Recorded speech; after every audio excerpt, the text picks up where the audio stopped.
पूर्व केंद्रीय मंत्री सुबोध कांत सहाय, राज्यसभा सांसद महुआ मांझी के नेतृत्व में इंडिया गठबंधन के 5 सदस्यीय दल ने आज एचईसी को बचाने को लेकर राज्यपाल सीपी राधाकृष्णन से मुलाकात की। क्या कुछ मुलाकात के बाद राज्यपाल ने आश्वासन दिया, आइए जानते हैं पूर्व केंद्रीय मंत्री सुबोध कांत सहाय और राज्यसभा सांसद महुआ मांझी से। वहीं हम यह भी जानेंगे कि आज मुख्यमंत्री ने एक पत्र लिखा है प्रधानमंत्री को सरना कोड को लेकर, और कल भाजपा के राष्ट्रीय प्रवक्ता जफर इस्लाम रांची आए हुए थे। उन्होंने मुख्यमंत्री पर एक बहुत ही संगीन आरोप लगाया है। उन्होंने साफ तौर पर मुख्यमंत्री को करप्शन का इंचार्ज बताया है। तो उस मुद्दे पर क्या कह रही हैं डॉक्टर महुआ मांझी, आइए उनसे भी जानेंगे। लेकिन सबसे पहले देखिए कि एचईसी को बचाने को लेकर राज्यपाल से जब मुलाकात करके वह बाहर आए तो उन्होंने क्या कहा।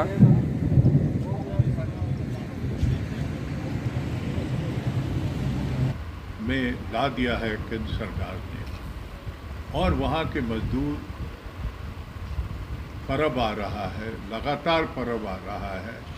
18 महीने से 1.5 बरस से वेतन नहीं मिला है, वहाँ के पदाधिकारियों को वेतन नहीं मिला है। चिमनी जो था वो बंद हो गया, 3 चिमनी एचईसी का बंद हो गया। ये सारे सवाल को गवर्नर साहब के पास गए, क्योंकि वो कस्टोडियन है फाइनली, और एचईसी केंद्र सरकार का, इस देश का एक बड़ा धरोहर है। एचईसी को बचाना प्लानिंग कमीशन जो था, नीति आयोग, उसका रिकमेंडेशन है। कलाम साहब जब थे राष्ट्रपति तो उनका था, क्योंकि इसरो के साथ उन्होंने जोड़ा था।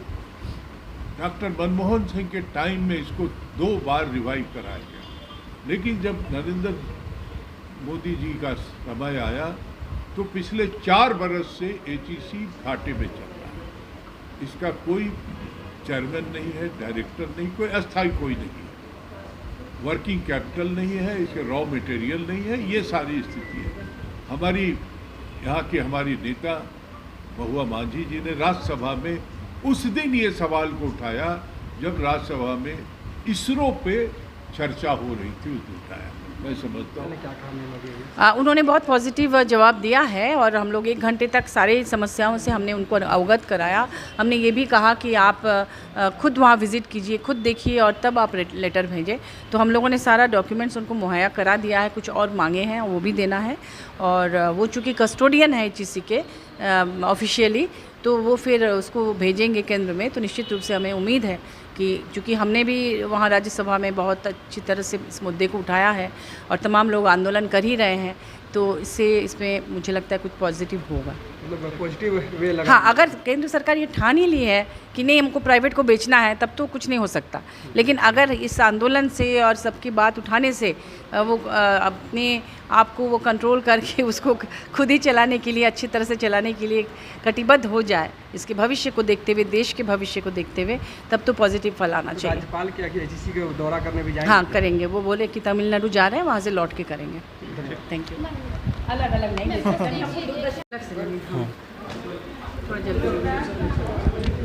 मैम, सरना धर्म कोड को लेकर के मुख्यमंत्री ने आज पत्र लिखा है, क्या कहें?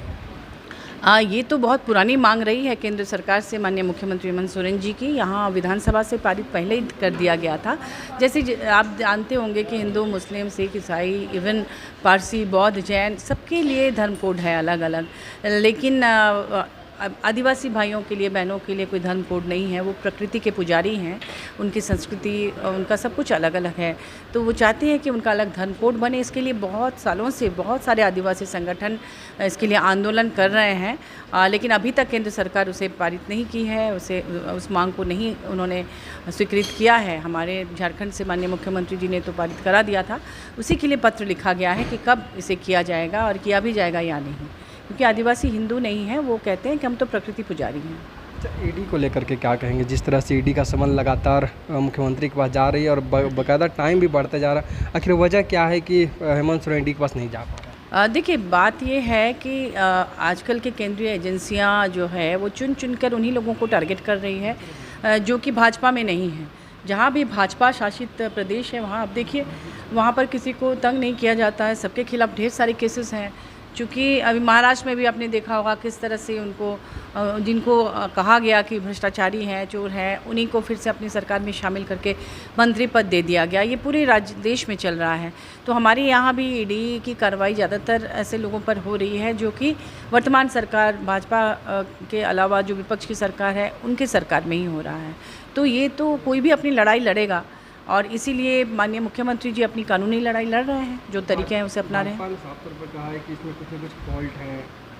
नहीं, तो फॉल्ट है तो वो तो कानून देखेगा ना, उसे तो हम लोग क्या कह सकते हैं। वो सुप्रीम कोर्ट गए, फिर हाई कोर्ट गए हैं और वो वकील है उनका अपना अपॉइंट किया हुआ, वो लोग इन चीज़ों को देख रहे हैं। जो लड़ाई अगर केंद्र लड़ रही है तो यहाँ राज्य सरकार को भी अधिकार है कि वो अपनी लड़ाई अपने ढंग से लड़े। मैम, एक आखिरी सवाल है कि जिस तरह से कल भाजपा के राष्ट्रीय प्रवक्ता आए थे रांची, उन्होंने साफ तौर पर कहा है कि हेमंत सोरेन पर सीधा तो आरोप लगाया है कि वो जो है करप्शन के स्लीपर सेल के इंचार्ज हैं। क्या कहेंगे? देखिए, ईडी ने जिन जिन लोगों को अभी जिनको भी अरेस्ट किया है, आप अगर उनका इतिहास देख लेंगे तो वो कहीं ना कहीं भाजपा से ही उसके तार जुड़े हुए हैं। और ये कहना आपको पता होगा, जैसे पूजा सिंघल जी ये कह रहे हैं ना, पूजा सिंघल जी के जो केसेस थे वो मनरेगा केस का था 2005 का, उस समय भाजपा की सरकार थी। जो उनका हॉस्पिटल बना जो नेशनल न्यूज़ में आया, जिसको सीज़ किया गया है ईडी के द्वारा, वो हॉस्पिटल तो कोविड के समय में कितने पेशेंट्स का वहाँ ट्रीटमेंट हुआ और हमारी सरकार आई, उसके बाद कोविड आ गया तुरंत। तो वो हॉस्पिटल भी भाजपा के कार्यकाल में बना हुआ है।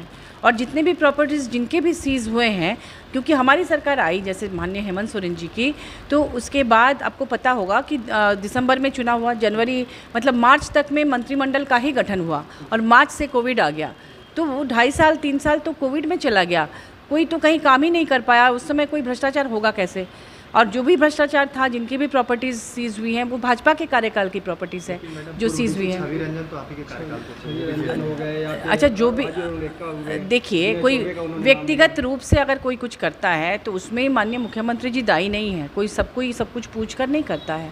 हाँ, ये सत्ता के केंद्र क्या माननीय प्रधानमंत्री जी वहाँ हैं, उनके कार्यकाल में कहीं पर अगर भ्रष्टाचार होता है तो क्या वो उसके लिए दायी है? वो तो कहेंगे कि हम ऑनेस्ट हैं। क्या पूरे देश में कोई भी ऐसा स्टेट नहीं है जहाँ पर भ्रष्टाचार हो रहा है और वो उनके विभाग में हो रहा है?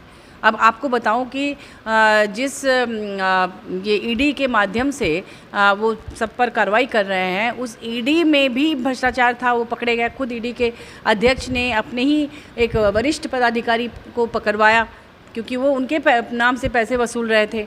तो ये तो माननीय प्रधानमंत्री जी के अंडर में है वो विभाग भी, है ना। आखिर घूम फिर के वो प्रधानमंत्री हैं तो उनके अंडर में है और ईडी उनके अंडर में है, क्योंकि ईडी के जो अध्यक्ष हैं उनका कार्यकाल वही लगातार बढ़ा रहे हैं। तो उनके विभाग के एक वरिष्ठ अधिकारी ने उनके नाम से पैसे वसूले। तो कोई ज़रूरी नहीं है कि जो ऊपर बैठा है वो हमेशा उनकी सहमति से ही सब कुछ हो। लोग स्वतंत्र हैं। ट्रांसफर पोस्टिंग का खेल झारखंड वो ज़्यादा चला इस कार्यकाल में, खासकर हेमंत सोरेन जी कार्यकाल में, इस पर क्या कहें? ट्रांसफ़र पोस्टिंग तो हर एक के कार्यकाल में चला। अब वो ट्रांसफ़र पोस्टिंग सरकार की ज़रूरतें होती हैं कई बार कि भाई वो अधिकारी ठीक से काम नहीं कर पा रहा है तो किसी और से कराएं। तो ट्रांसफ़र पोस्टिंग तो हर कार्यकाल में हुआ है, सबकी जांच आप कर ले।